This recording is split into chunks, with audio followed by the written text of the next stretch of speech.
No congregation exists without the capacity to respond to human need. If the truth is told, some congregations resist outreach ministry simply because their energies are spent caring for their own members. Think on these things.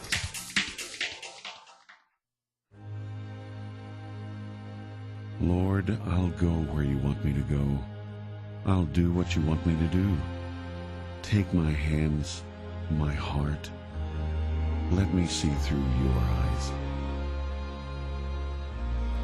In Orlando, Florida, Central Church of the Nazarene prayed that prayer and found a mission field surrounding their church, the addicted and the dispossessed.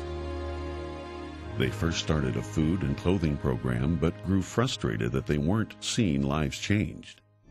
In a very short period of time, you see these lives being turned around. To see them at our altars and see them standing up testifying is just an incredible part of this church. And we're just excited as we can be to be a part of Central Care.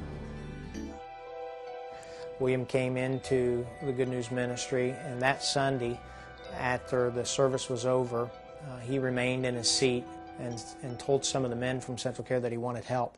I was just hit by the Holy Spirit, just stuck and just glued to a chair and couldn't move. He knew that he needed help and that he needed something to change in his life. My life hasn't been the same since I come off my knees and out of that prayer room. He embraced the drawing of the Spirit, and he absolutely turned his back on the way of life that he had been living and embraced Christ of the cross.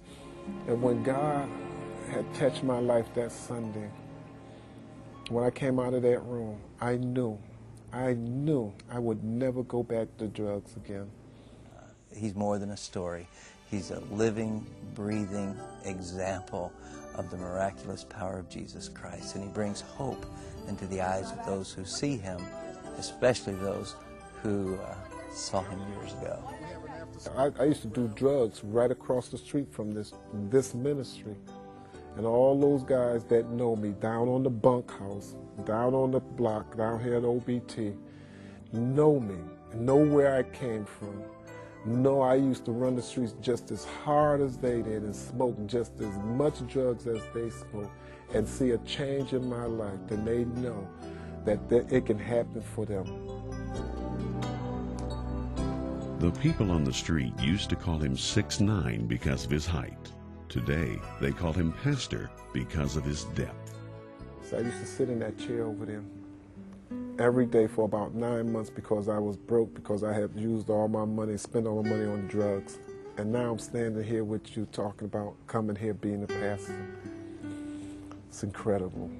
It's incredible what God does in a person's life. This is the time, brothers. This is the time. This morning, right now. I just can't, I don't think words can express the gratefulness that I have for what God has done in my life and the love that he has shown me. Every day I'm amazed by him. Every day I am amazed by what God does.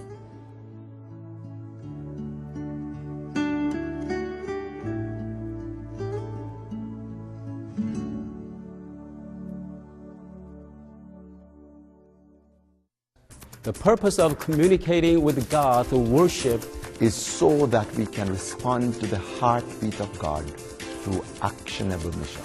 So think on these things.